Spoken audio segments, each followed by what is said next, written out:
Student. तो आज हम plus two class geography third lesson मानव विकास, तो इसका लास्ट जो पार्ट है जनसंख्या, पर्यावरण और विकास की बात करते हैं। तो जनसंख्या,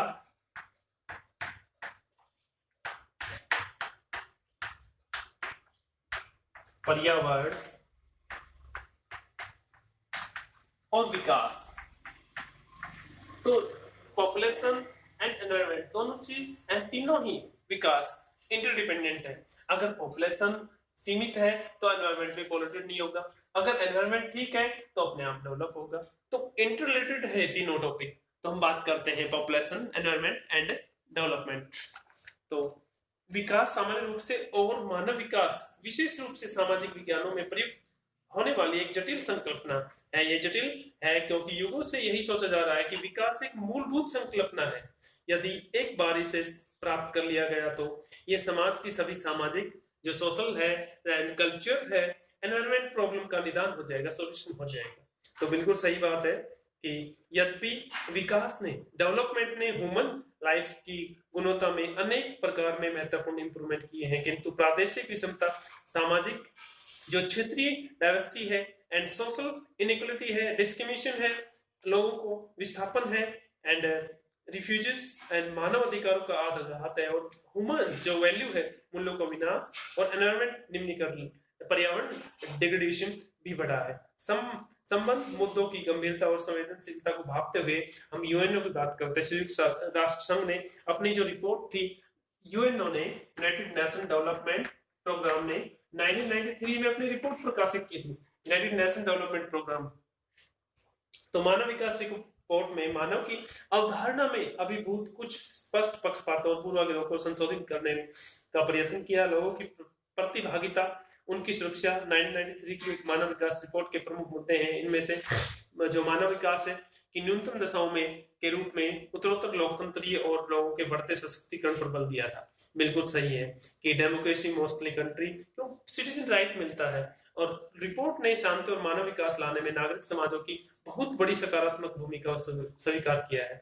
नागरिक समाजों को विकसित राष्ट्र देशों द्वारा प्रतिरक्षा खर्चों में कटौती, शस्त्र बलों के अप्रयोजन, प्रतिरक्षा से आधारभूत वस्तुओं और सेवाओं के उत्पादन की ओर संक्रमण, और विशेष रूप से निशस्त्रीकरण और नाभिकीय युद्ध शस्त्रों को संख्या घटाने के लिए जनमत तैयार करने की दिशा में कार्य करना चाहिए। यस, बिल्कुल सही है। जो न्यूक्लियर, जो एटम, जो पावर है या जो अणुबम है, उनको कम करने के लिए किया गया है। तो एक नाभिकीय कर्त विश्व में शांति और कल्याण दोनों ही प्रमुख वैश्विक चिंता है। यस, ग्लोबलाइजेशन की बात करें तो भूमंडलीकरण की, तो एक पीसफुल होना चाहिए पूरा वर्ल्ड का एनवायरनमेंट, एंड जो वेलफेयर है, जो कल्याण है, वो भी प्रमुख एक चिंता है।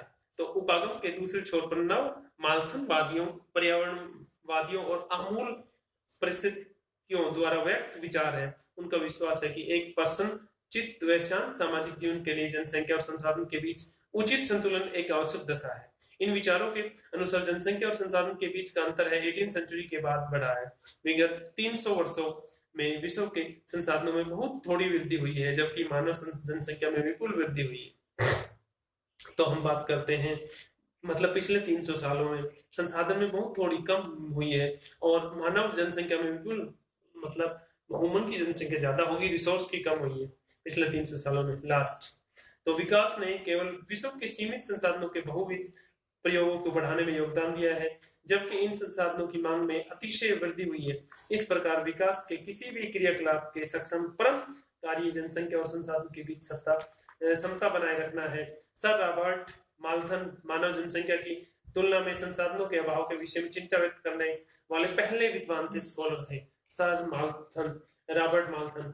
पर्याप्त रूप से यह विचार तर्कसंगत और विश्वास लगता है, परंतु यदि विवेकात्मक ढंग से देखा जाए तो इसमें कुछ अंतर्निहित दोष है, कुछ एक डिमेरिट भी है। तो देखते हैं हम, संसाधन एक तर्क वर्ग नहीं है, कैटेगरी नहीं है।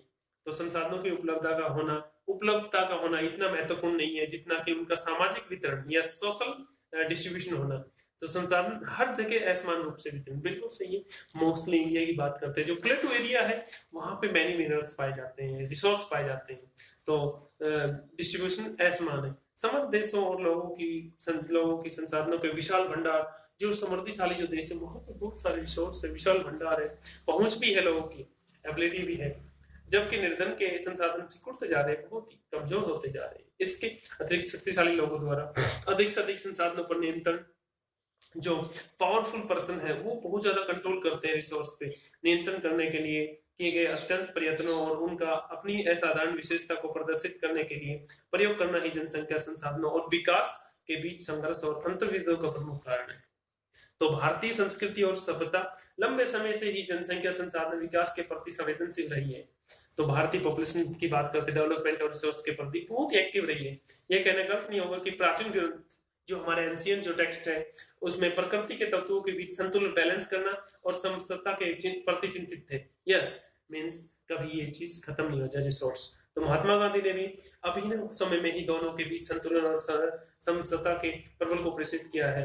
जो हमारे नेशनल फ्रीडम फाइटर थे महात्मा गांधी, उसने भी इस पे चिंता जताई है।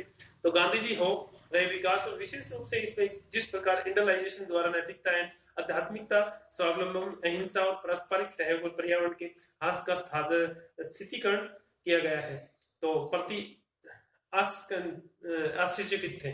तो उनके विचार में व्यक्तिगत मित्रता, सामाजिक धन की न्याय संगता, अहिंसा एक व्यक्ति और एक राष्ट्र के जीवन में उच्चतर लक्ष्य प्राप्त करने की कुंजी है।